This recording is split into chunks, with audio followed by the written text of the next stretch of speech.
Boa tarde a todos.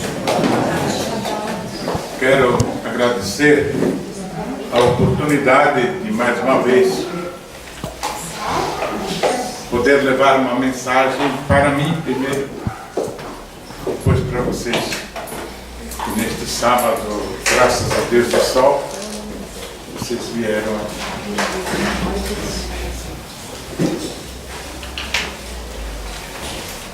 Hoje, se nós formos numa livraria, nós observamos que há uma venda impressionante de livros de autoajuda. Pessoas estão procurando conhecimentos para se ajudarem a viver melhor, para procurar aquela felicidade que tantos nós almejamos. Esses livros, conhecidos como livros de autoajuda, crescem continuamente. Apesar de criticados e elogiados por alguns, criticados porque são repetitivos, nem sempre abordam o problema no seu imo, no seu âmago. Às vezes são superficiais, colocados no mercado para ganhar dinheiro, muitas vezes, já que tem tanta gente que procura ajuda. Desde o quarto século antes de Cristo, uma escola filosófica chamada estoicismo pregava a reflexão, a meditação, para ter uma vida verdadeira. E entre os seus membros conhecemos a grande figura de Sêneca, o qual afirmava: só a grandeza da alma tende para a felicidade. Só quem tem alma grande tende para a felicidade. Não é no tamanho da alma, mas a alma espiritual. Só aquele que tem virtudes tende para a felicidade.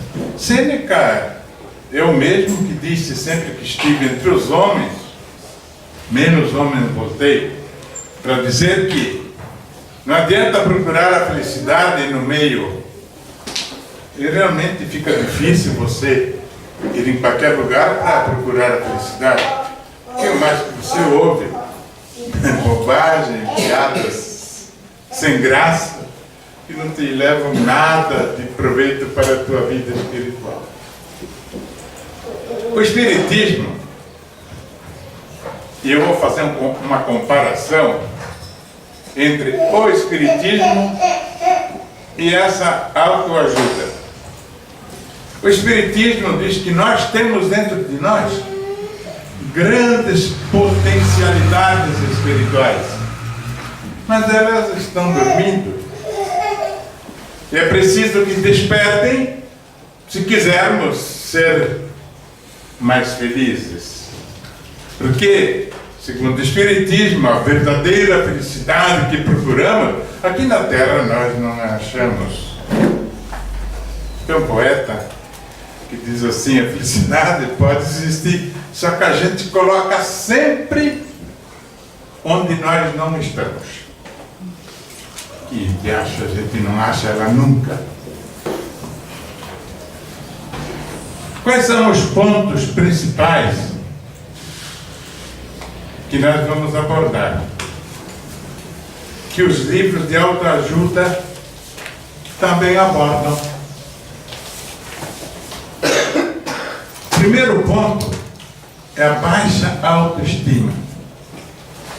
Dizem nos livros, e também o Espiritismo, que a pessoa que tem baixa estima de si, que não se ama, que se sente perseguida, que para ela não dá nada certo, traz um grande problema para a sua vida. Aliás, essa baixa energia pode e acarreta doenças. Então, o primeiro ponto que os livros tratam é: nós devemos nos dar valor a nós mesmos. O Espiritismo, segundo Kardec, segundo o Evangelho, diz que a gente tem que se valorizar, dar valor, amar a si mesmo. Primeiro, temos que corrigir os nossos defeitos,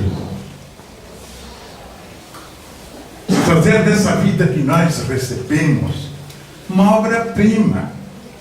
Há muita gente que fez da vida que recebeu uma obra-prima, mas não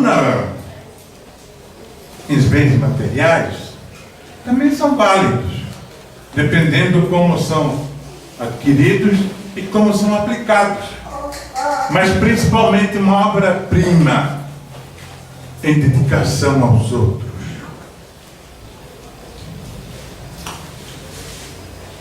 Amar os outros como a nós mesmos, como a si mesmo, diz o Evangelho segundo o Espiritismo.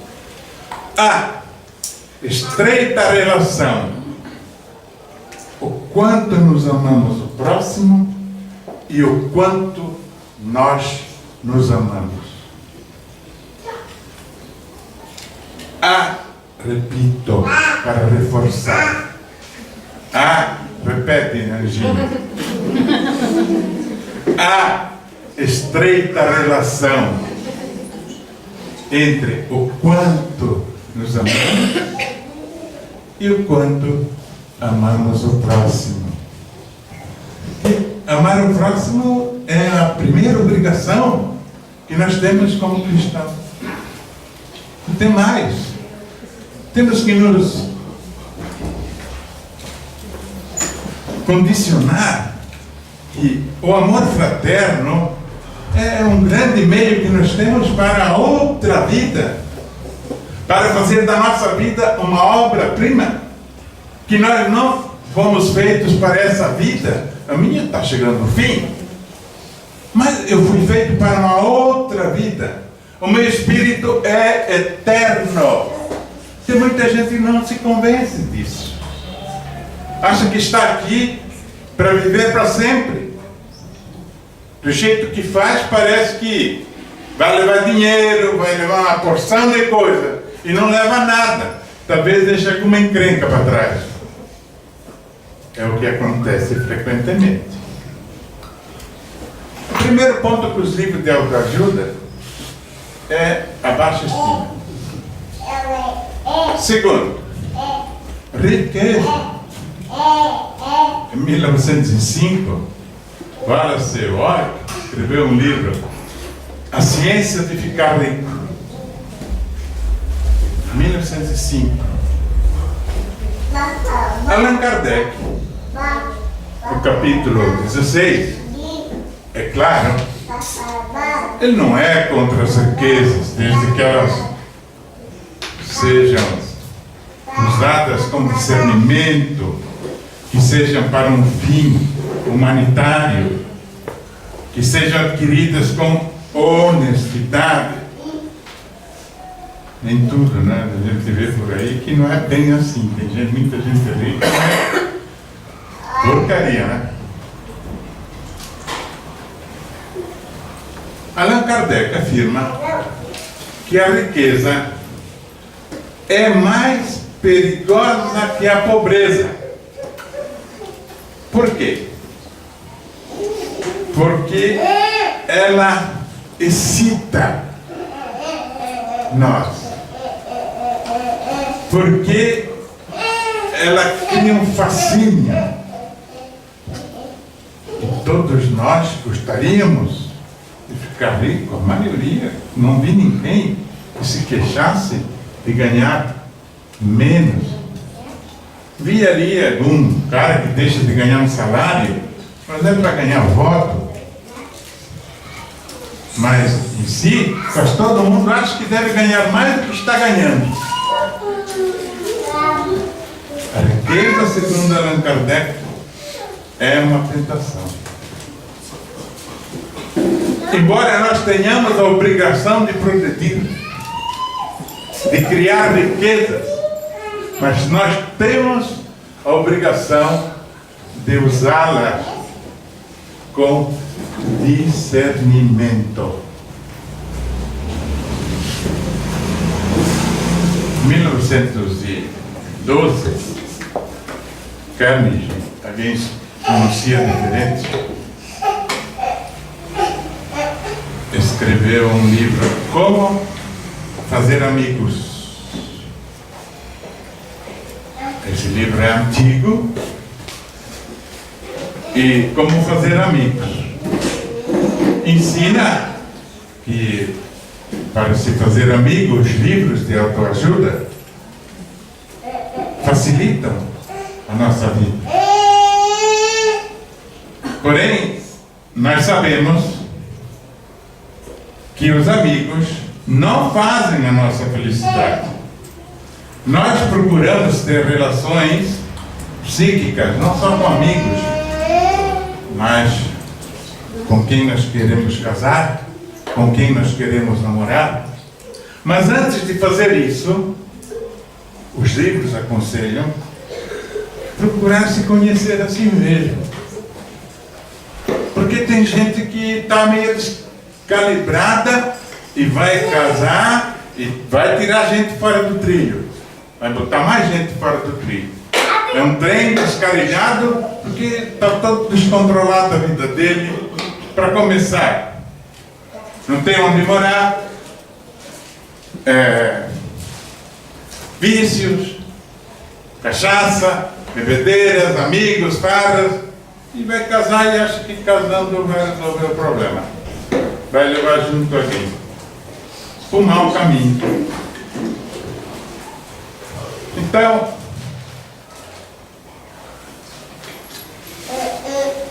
fazer amigos não nos leva para a verdadeira felicidade, mas assim só vai resolver algumas deficiências que nós temos dentro de nós.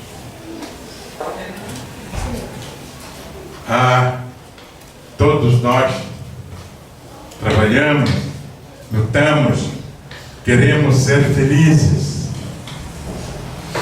Os próprios livros de autoajuda dizem que as nossas ideias de felicidade estragam a felicidade que nós procuramos. Porque nós criamos sonhos que não são possíveis de ser realizados. E esses sonhos que não são possíveis de realizar estragam a nossa felicidade. Aliás, vou repetir, não existe felicidade total, plena como nós queremos.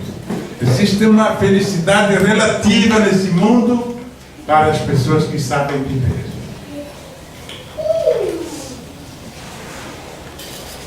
E o que diz o Espiritismo? O que atrapalha a nossa felicidade? São as dores, são os sofrimentos, causas de outras vidas e desta. Já os livros de autoajuda, quase todos eles são pastores evangélicos, principalmente o Poder poder do subconsciente de Murphy, é um pastor evangélico. Eles não admitem a reencarnação. Quando nós sabemos, não só pelo cristianismo primitivo, mas pelos espíritos que se comunicam conosco,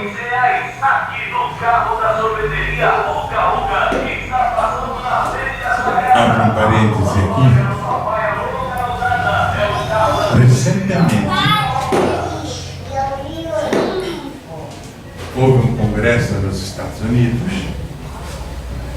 em que já é possível captar através de microfones em ondas eletromagnéticas vozes do além. E eu tenho lido um teólogo francês que fez grandes pesquisas no mundo todo, em todos os continentes, e ele também visitou um desses equipamentos na Suécia que gravam vozes do além. E essas vozes do além, que são ouvidas, talvez alguém aqui se espante, mas já é a realidade. A própria física quântica o admite, através de ondas magnéticas, esta possibilidade.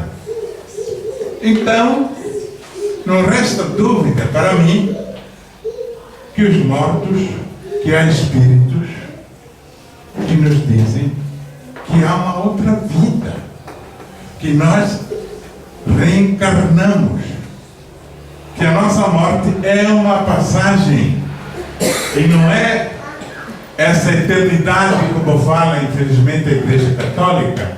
Eu fui teólogo católico, mas antigamente não era assim. Há um corpo espiritual dentro de nós. Quando nós morremos, como Jesus. Jesus não ressuscitou com o corpo carnal. Jesus ressuscitou com o corpo espiritual. De noite, quando temendo que alguém pegasse o corpo carnal de Jesus e o puxasse, percorressem as ruas puxados em profanação, Pedro, Tiago de Arimateia pegaram o corpo de Jesus, o corpo carnal, e o enterraram. Jesus ressuscitou e foi à mansão dos mortos pregar. Logo após a morte, nós se deslumbra perante nós uma outra vida, uma vida espiritual. Ali é que nós temos a felicidade plena, se nós, naturalmente, tivermos uma vida condigna.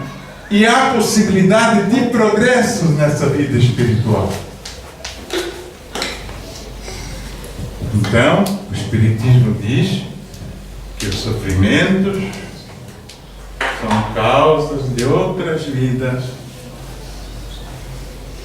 e que o nosso orgulho, nossa cabecinha às vezes doentinha, a nossa cabeça atraída para as coisas materiais,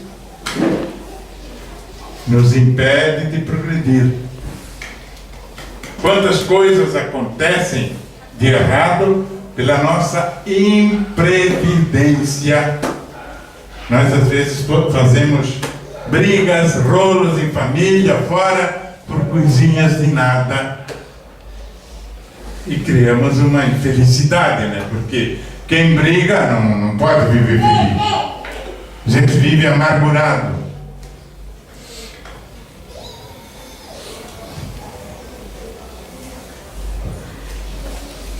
Quero aqui trazer sobre a felicidade um pedaço do Evangelho segundo o Espiritismo. Esse sim é um livro, não que nós estamos aqui dizendo que os outros não valem, que não servem. Não, mas quem está aqui me ouvindo deve entender que o Evangelho, segundo o Espiritismo, é um excelente livro de autoajuda. Está aqui em qualquer lugar, nas casas espíritas, por preços bastante acessíveis. É uma arma que nos ajuda a progredir. Se nós não comprarmos, não adquirirmos, mas porque nós não queremos nada com isso. Nós só nos preocupamos quando bate a doença, mas nós temos que ser previdentes. Vocês podem continuar a comprar livros de autoajuda, mas não esqueçam o principal livro de autoajuda, que é o Evangelho segundo o Espiritismo. Tem em todas as casas espíritas para vender a preços módicos. Não sei quanto está saindo. R$10. R$10. O custo do papel. E tem gente que não lê esse livro. Lê outros romances inventados, tagarelices, e não lê. Nesse trecho tem um espírito benfeitor, Girardin. Ele diz assim: a infelicidade vista pelos humanos não é a verdadeira infelicidade, não. Esses humanos, somos nós, vemos a infelicidade, diz ele, no mendigo, numa criança que morreu, na angústia da traição de uma pessoa, numa doença grave acometida por uma pessoa e tantas coisas mais. Diz ele. Tudo isso, assegura esse espírito, é infelicidade para a ideia dos humanos. Mas ele se esquece que quando nós morremos, tudo isso cessa. E tudo aquilo que pode ser visto como infelicidade hoje, se reverte. Aí ele continua dizendo que é a verdadeira infelicidade. Digo-vos agora o que é a verdadeira infelicidade. Essa infelicidade que buscais e que tanto a desejais com a alma toda, essa alegria fútil, esse prazer egoísta que procurais, essa agitação do dia a dia, esta louca satisfação da vaidade, diz esse Espírito, faz calar a vossa consciência e perturba a ação do pensamento em relação à vida futura. Essa louca satisfação da vaidade faz calar a vossa consciência e perturba a ação do pensamento em relação à vida futura. Essa infelicidade que buscais, que nós buscamos muitas vezes, é o ópio do esquecimento. É a maconha que nos faz esquecer que nós somos seres para sempre, eternos, e não provisórios, dentro de um vale de lágrimas como é a terra que vivemos. Que o Espiritismo, diz ele, vos ensine a verdadeira lição para distinguir o que é felicidade e o que é infelicidade. E cuidar para não ser distraídos, porque, como a chefe que leu, desculpa chamá-la assim, esqueci o nome, leu aqui, um dia vamos ter que prestar conta. Esqueceu a Tânia. Ô Tânia, quero bem, tá, mas esqueci teu nome. É a idade, seu. É a idade, nada. Ainda bem, me mantenho bem ainda. Não sei até quando, né? Pois é. E, para terminar, justamente fechando com o que ela leu aqui, eu quero citar um soneto que nos chama a nossa atenção. Para terminar, um soneto que chama a nossa atenção. Esse soneto foi escrito na Idade Média por monges, mas ele tem grandes verdades.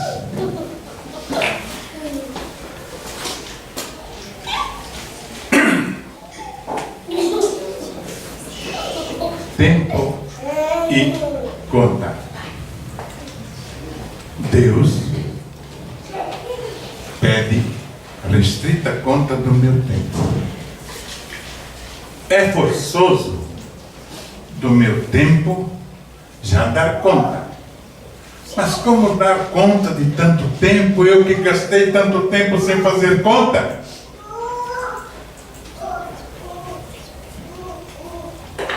Quero agora fazer conta e não tenho mais tempo.